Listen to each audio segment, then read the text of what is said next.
পরীক্ষা যত বেশি, কষ্ট যত বেশি, সুখের সময় তত কাছাকাছি চিল্লায় বলতে হবে, ঠিক কিনা? এজন্য মুমিন জীবনে পরীক্ষা বেশি, মুমিনদের হতাশা নাই, মুমিনরা নিরাশ হয় না, হতাশ হয় কাফিররা। মুমিনরা কখনো হাল ছেড়ে দেয় না, মুমিনরা ভরসা রাখে একজনের উপর, তিনি কে? তাহলে আমার প্রিয় পটুয়াখালীবাসী, বিপদ থাকবে, পরীক্ষা থাকবে, এই বিপদ থেকে আমাদেরকে উদ্ধার করবেন একজন, তিনি কে? আমরা শুধু আল্লাহর উপরই ভরসা রাখবো, চাইবো একজন সত্তার কাছে। আওয়াজ করে বলুন, তিনি কে? একজন সত্তার কাছে চাইবে। বিশ্বনবী ওনার চাচাতো ভাই আব্দুল্লাহ ইবনে আব্বাস রাদিয়াল্লাহু তাআলা আনহুকে বললেন, ইয়া আব্দুল্লাহ ইবনে আব্বাস, হে আব্দুল্লাহ ইবনে আব্বাস, ইদা সাআলতা ফাসআলিল্লাহ, যখন চাইবে আল্লাহর কাছে যাও। ও আব্দুল্লাহ, যখন চাইবা আল্লাহর কাছে চাও। ওয়া ইদা ইসতাআনতা ফাসতাইন বিল্লাহ, যখন সাহায্য চাইবা আল্লাহর কাছে ফরিয়াদ করো। জেনে রেখো ও আব্দুল্লাহ, ওয়া'লাম আন্নাল উম্মাতা লাউ ইজতামাআত আলা আন ইয়ানফাউকা বিশাইইন লাম ইয়ানফাউকা ইল্লা বিশাইইন ক্বাদ কাতাবাহু আল্লাহু লাক। ও আব্দুল্লাহ, জেনে রেখো, মনে রেখো, গোটা বিশ্বের সবাই মিলে যদি তোমার উপকার করতে চায়, ততটুকুই তারা করতে পারবে যতটুকু আল্লাহ তোমার নসিবে সেটা লিখে রেখেছে, ঠিক কিনা বলেন? আর যদি গোটা বিশ্বের সবাই মিলে তোমার বিরুদ্ধে কনস্পাইরেসি করে, ষড়যন্ত্র করে, গোটা বিশ্বের সবাই মিলেও যদি তোমার ক্ষতি করতে চায়, ততটুকুই শুধু পারবে যেটা আল্লাহ তোমার জন্য বরাদ্দ রেখেছে। যতটুকু আল্লাহ তাআলা তোমার জন্য বরাদ্দ রেখেছে অতটুকুই ক্ষতি করতে পারবে, আর এক চুল বেশিও করতে পারবে না, কমও করতে পারবে না। চিল্লায় বলেন, ঠিক কিনা? এজন্য আমরা চাইবো কার কাছে? সব সময় আমরা আল্লাহর কাছে চাইবো, বিপদে আপদে, সুখে দুঃখে, সচ্ছল অবস্থায় অসচ্ছল অবস্থায়, পরাজয়ের সময় বিজয়ের সময়, সব সময় আমরা ভরসা রাখবো কার উপর? সবাই বলুন। একদল লোক আছে যারা বিপদে পড়লে আল্লাহরে ডাকে, বিপদ আসলে আল্লাহরে ডাকে, বিপদ নাই আল্লাহও নাই। বিপদে পড়লে নামাজ পড়ে, বিপদও নাই নামাজও নাই। বিপদে পড়লে জিকির করে, বিপদ যখন চলে যায় ওদের জিকিরও বন্ধ হয়ে যায়। এরকম আছে না নাই? কিছু লোক দেখবেন পরীক্ষা আসলে নামাজ পড়ে, দেখবেন পরীক্ষার সময় নামাজ পড়ে, পরীক্ষাও নাই নামাজও আছে। এরকম কিছু লোক আছে অসুস্থ হলে আল্লাহরে বড্ড ভালোবাসে, আল্লাহরে খুব ডাকে। অসুস্থ হইলে অসুস্থতাও নাই, আল্লাহ স্মরণও নাই। দেখবেন কিছু লোক নির্বাচন আসলে খুব আল্লাহওয়ালা হয়ে যায়, তখন দেখবেন মাথার মধ্যে হেজাব লাগায়, পাঞ্জাবি লাগায়, আল্লাহওয়ালা হয়ে যায়। নির্বাচনও নাই, এরপরে আল্লাহর কথাও নাই। আছে না নাই? না, এরকম হওয়া যাবে না। সব সময় আমরা আল্লাহরে ডাকবো, বিপদে আপদে সব সময় ভরসা রাখবো আমরা একজনের উপর। আওয়াজ করে বলেন, তিনি কে? এ কথায় আল্লাহ তাআলা আমাদের চোখে আঙ্গুল দিয়ে জানিয়ে দিলেন, ফাইদা রাকিবু ফিল ফুলকি দা'আউল্লাহা মুখলিসিনা লাহুদ্দিন ফালাম্মা নাজ্জাহুম ইলাল বাররি ইযা হুম ইউশরিকুন।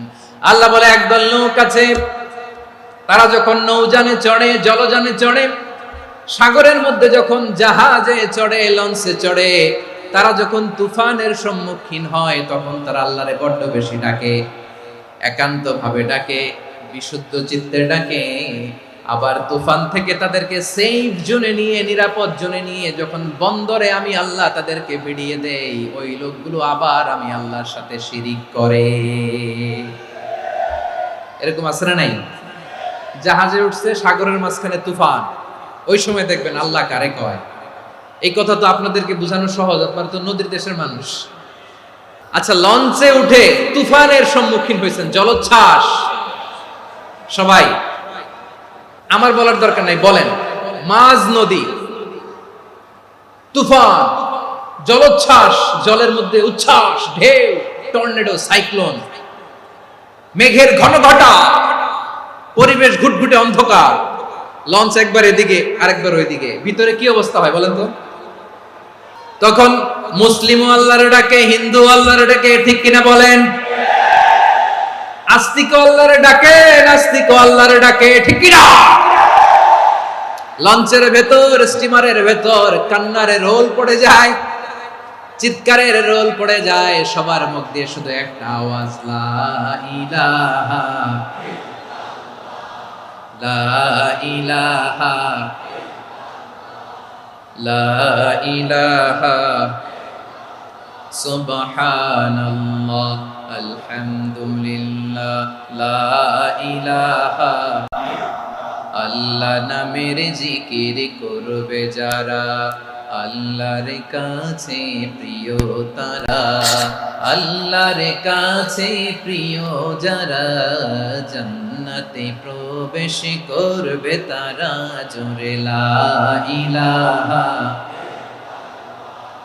লা ইলাহা ইল্লাল্লাহ লা ইলাহা ইল্লাল্লাহ মুহাম্মাদুর রাসূলুল্লাহ সাল্লাল্লাহু আলাইহি ওয়াসাল্লাম।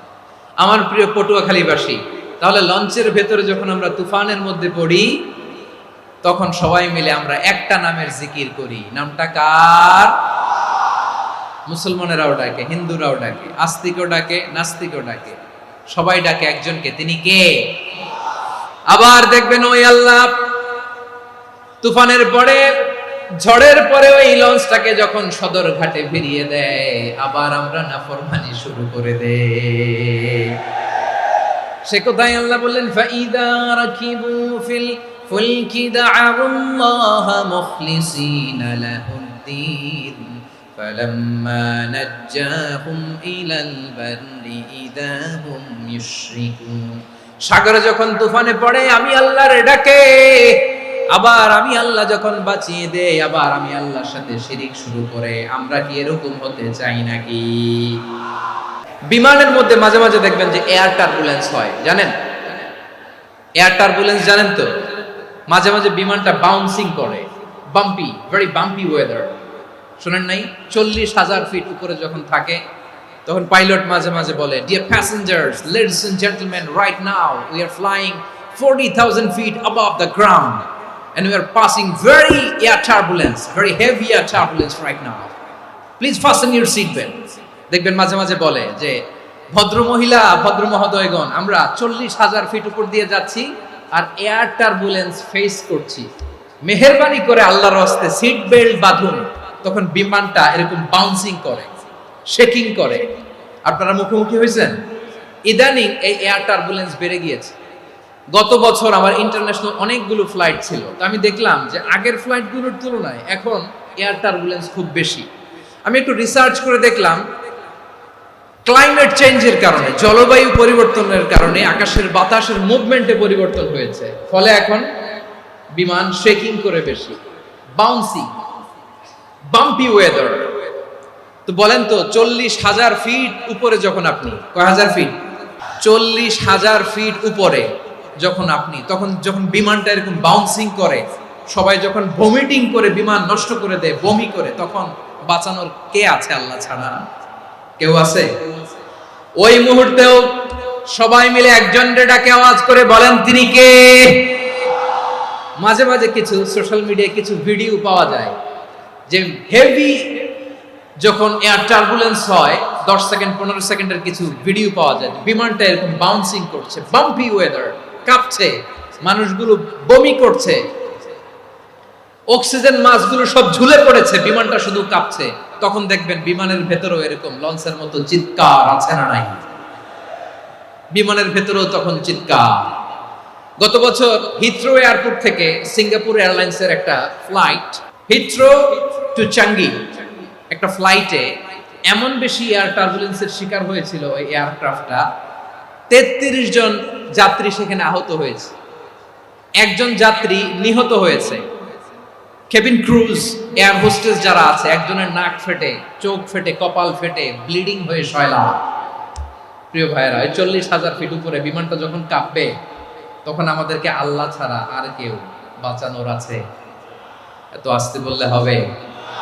ওই কঠিন মুহূর্তে আমার বাবা আমারে বাঁচাতে পারে, আমার বন্ধু আমারে বাঁচাতে পারে। এই গ্রাউন্ডে, জমিনের বুকে আমার প্রোটোকল, আমার ক্ষমতা, আমার দাম্ভিকতা কোনো কিছু আমারে বাঁচাতে পারে? একজন ছাড়া। চিল্লায় বলতে হবে, তিনি কে? সে আল্লাহ বললেন, গোলাম আমি বিপদের সময় ঠিকই তোমাদের বাঁচিয়ে দেই। ওই বিমানের ভেতরে 40,000 ফিট উপরে যখন তোমরা এয়ার টার্বুলেন্সের শিকার হও, তখন নাস্তিকও আল্লাহরে ডাকে, হিন্দু আল্লাহরে ডাকে। জোরে বলেন ঠিক কিনা? আবার বিমানটা যখন শান্ত হয়ে যায়, একটু পরেই বিমানের স্ক্রিনের মধ্যে হিন্দি সিনেমা খোঁজে। বিমানের স্ক্রিনে কিন্তু বিশাল ওখানে আফলাম ফিল্মের একেবারে বোঝাই করা। বিমানটা শান্ত হলে আবার হিন্দি সিনেমা দেখা শুরু করে। একটু আগে ডাকছিল কারে? দেখবেন বাংলাদেশে আমাদের ক্রিকেটাররা যখন অন্য কোনো দেশের সাথে খেলে, অনেক সময় এমন হয় বল বাকি একটা, রান দরকার 6টা। বল বাকি কয়টা? রান দরকার। আপনি দেখবেন ক্যামেরাম্যান তখন গ্যালারিতে খালি দেখায় দর্শকদের যে কি অস্থিরতা। হিপ হপ স্টাইলের মেয়েটা, যে মেয়েটার ওড়না এতক্ষণ ছিল গলায়, এতক্ষণ কই ছিল, ওই মেয়েটা দেখবেন ওড়নাটা টেনে মাথায় দিয়ে এরকম মুনাজাত ধরতেছে, আল্লাহ আল্লাহ, একটা ছক্কা, আল্লাহ আল্লাহ, আমার লাল সবুজের পতাকারে তুমি অপমানিত কইরো না আল্লাহ, ইন্ডিয়ার সাথে আমাদের খেলা, আল্লাহ আল্লাহ, একটা ছক্কা, একটা একটা। পুরো খেলা জুড়ে এই মেয়ের ওড়না ছিল গলায়, কিন্তু যখন 1 বলে 6 রান দরকার, ওড়না চলে আসছে কোথায়? মাথায়। আবার মুনাজাত আছে না নাই? ঠিকই বাংলাদেশের দামাল ছেলে এমন এক শট মারলো, বল চলে গেল স্টেডিয়ামের বাইরে, ছক্কা, জিতে গেলাম আমরা। পুরো স্টেডিয়াম জুড়ে চিৎকার, হই হুল্লোড়, মौज মাস্তি। যেই মেয়েটা মাথার মধ্যে ওড়না দিয়ে এতক্ষণ সুবহানাল্লাহ সুবহানাল্লাহ বলে আল্লাহর কাছে দোয়া করেছে, ওই মেয়ে এখন আবার ওড়না ফেলে দিয়ে নাচা শুরু করে দিয়েছে। তাহলে আল্লাহর ভয়, আল্লাহর প্রতি আস্থা, বিশ্বাস, ভালোবাসা, এটা কি ক্ষণিকের জন্য? মানে আমার যখন লাগবে তখন আল্লাহর ইউজ করবো নাকি? হ্যাঁ, বিপদে আপদে, সুখের সময় দুঃখের সময়, সচ্ছল অসচ্ছল অবস্থায় বিশ্বাসীরা ভরসা রাখে একজনের উপর। চিৎকার করে বলে পটুয়াখালী, তিনি কে? সে আল্লাহ বললেন, গোলাম মনে করো না জাহাজ থেকে সদরঘাটে ভিড়িয়ে দিলাম, তুমি নিরাপদ হয়ে গেছো। মনে করো না 40,000 ফিট থেকে সেফ ল্যান্ডিং এর পরে এয়ারপোর্টে নেমে গেলেই তুমি নিরাপদ হয়ে গেছো। ও মিয়া, বিপদ কি শুধু সাগরে আর আকাশে? ঘরের ভেতরও বিপদ আসতে পারে কি পারে না? এজন্য সূরা মুলক আল্লাহ বললেন, আমিনতুম মান ফিস সামাই আন ইয়াখসিফা বিকুমুল আরদা ফাইযা হিয়া তামুর। আল্লাহ বললেন, তোমরা কি ভেবেছো তোমরা নিরাপদ? আমি চাইলে ল্যান্ডস্লাইডস, ভূমি ধস দিয়ে 1 লক্ষ 1 মুহূর্তে নিয়ে যেতে পারি। এক সুনামি দিয়ে থাপ্পড় মেরে 3 লক্ষ সাগরের ভেতরে ঢুকায় দিতে পারি। 1 সেকেন্ডও লাগে না আমার।